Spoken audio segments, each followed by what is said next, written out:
अगर तुम भी हो ब्रेव और दया से भरे तो ये स्टोरी तुम्हारे लिए ही है। बहुत टाइम पहले की बात है।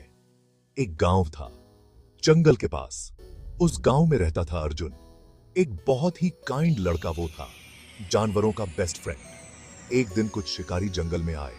जानवर डर से भागने लगे। अर्जुन को बहुत बुरा लगा। उसने फटाफट एक प्लान बनाया। अर्जुन ने बाघ राजा से बोला, राजा, हमें इन शिकारियों को भगाना होगा। सारे जानवर मिलकर जाल तोड़ने लगे।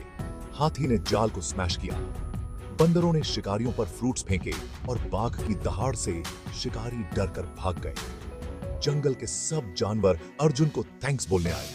बाघ राजा बोला, असली दोस्त वही है जो मुश्किल में साथ दे। और उस दिन से अर्जुन बन गया जंगल का सच्चा हीरो। सीख, मिलकर काम करने से कोई भी मुश्किल आसान हो जाती है।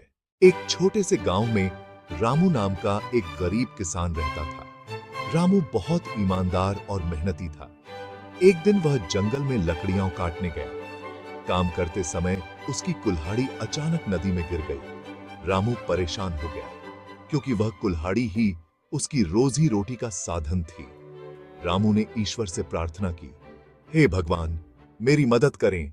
मेरी कुल्हाड़ी के बिना मेरा काम बंद हो जाएगा। तभी नदी से जलदेव प्रकट हुए। उन्होंने रामू से पूछा, तुम क्यों रो रहे हो? रामू ने पूरी ईमानदारी से अपनी परेशानी बताई। जलदेव ने नदी में डुबकी लगाई और सोने की कुल्हाड़ी लेकर बाहर आए। उन्होंने रामू से पूछा, क्या यह तुम्हारी कुल्हाड़ी है? रामू ने कहा, नहीं, यह मेरी कुल्हाड़ी नहीं है। फिर जलदेव ने दूसरी बार नदी में डुबकी लगाई और चांदी की कुल्हाड़ी लेकर बाहर आए। उन्होंने फिर पूछा, क्या यह तुम्हारी कुल्हाड़ी है? रामू ने फिर कहा, नहीं, यह मेरी कुल्हाड़ी नहीं है। अंत में जलदेव ने लोहे की कुल्हाड़ी निकाली और पूछा, क्या यह तुम्हारी कुल्हाड़ी है? रामू खुशी से बोला, हाँ, यही मेरी कुल्हाड़ी है।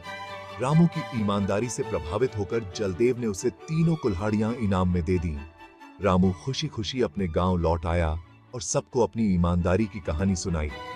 शिक्षा, ईमानदारी का फल हमेशा मीठा होता है।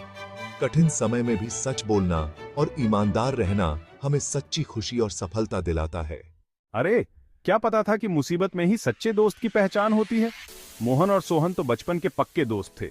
एक बार जंगल में घूमते घूमते अचानक सामने भालू आ गया।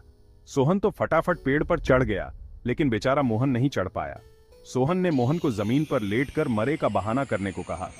भालू ने मोहन को सूंघा और आगे बढ़ गया। जब सोहन ने पूछा, अरे यार, भालू तुम्हारे कान में क्या कह रहा था? तो मोहन मुस्कुराते हुए बोला, भालू ने कहा कि ऐसे दोस्त पर कभी भरोसा मत करना जो मुसीबत में तुम्हारा साथ छोड़ दे। और उस दिन से तो दोनों की दोस्ती और गहरी हो गई। तो दोस्तों, याद रखना, सच्चा दोस्त तो वही है जो हर मुश्किल में तुम्हारे साथ खड़ा रहे।